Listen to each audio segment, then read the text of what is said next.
मी सुधा धामणकर बोलते. माझ्या चॅनलवर तुमचं सगळ्यांचं स्वागत आहे. मी वेगवेगळे पदार्थांचे आतापर्यंत पदार्थ तुम्हाला करून दाखवत आहे. त्याच्यातला एक सोपा रोजच्या जेवणातला पदार्थ मी आता दाखवते आहे. तर आपण रोज पोळी भाजी आमटी भात हे सगळं जेवणामध्ये करतच असतो. तर त्यातली आमटी मी तुम्हाला दाखवणार आहे. तुम्ही म्हणाल आमटीला काय दाखवायचं आहे, पण आमटी प्रत्येक जण वेगवेगळ्या पद्धतीने करतो. तर मी तुरीच्या डाळीची आमटी चिंच गूळ घालून साध्या सोप्या पद्धतीने करते आणि ती आमच्या घरात सगळ्यांना आवडते, म्हणून मी ती करून दाखवणार. त्याच्यासाठी लागणारं साहित्य: तुरीची डाळ, तिखट, मीठ, फोडणीचं साहित्य, तेल, सगळं फोडणीचं सामान म्हणजे हिंग, जिरं, मोहरी, हिंग, जिरं आणि हळद, आणि नंतर तिखट आणि गोडा मसाला, मीठ आणि चिंच आणि गूळ.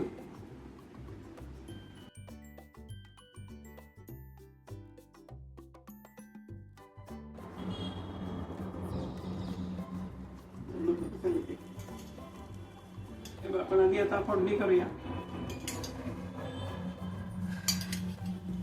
तेल तडतडलं की त्याच्यात मोहरी घालायची. तेल गरम झालं की नको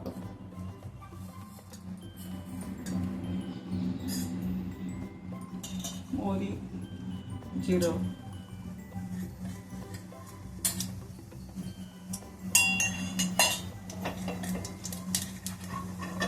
हिंग,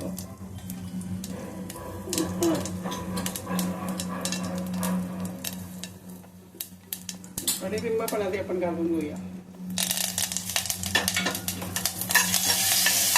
थोडं पाणी घालायचं, फोडणी जळत नाही. आता हे वरण घालायचं आहे.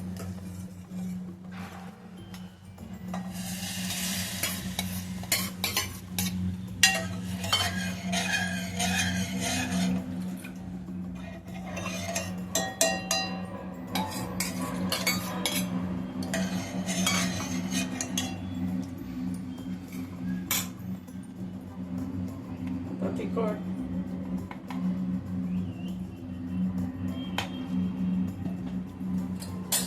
गोडा मसाला,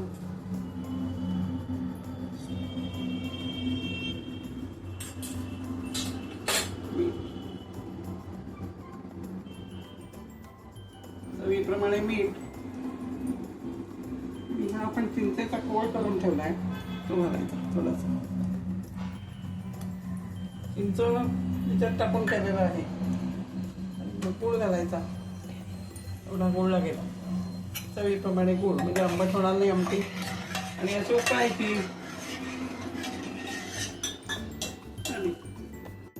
अशा तऱ्हेने ही आमटी केलेली आहे. आपली आमटी तयार आहे. तुम्ही ही बघू शकता. आणि ही एकदम साधी आमटी आहे. त्यामध्ये नारळ, कोथिंबीर काही न सजावट करता केलेली आहे. तुम्ही करून बघा, खाऊन बघा. आवडली तर मला कॉमेंट करा आणि मित्रमैत्रिणींना शेअर करा. आणि हो, हे गरम भातावर तूप घालून आमटी उत्कृष्ट लागते आणि ही पोळीशी पण खाता येते. तर तुम्ही करून बघा, खाऊन बघा, कॉमेंट करा. आणि हो, सबस्क्राईब केलं नसेल तर ते मात्र अवश्य करा, म्हणजे तुम्हाला माझे व्हिडिओ सर्वात पहिल्यांदा बघायला मिळते. धन्यवाद.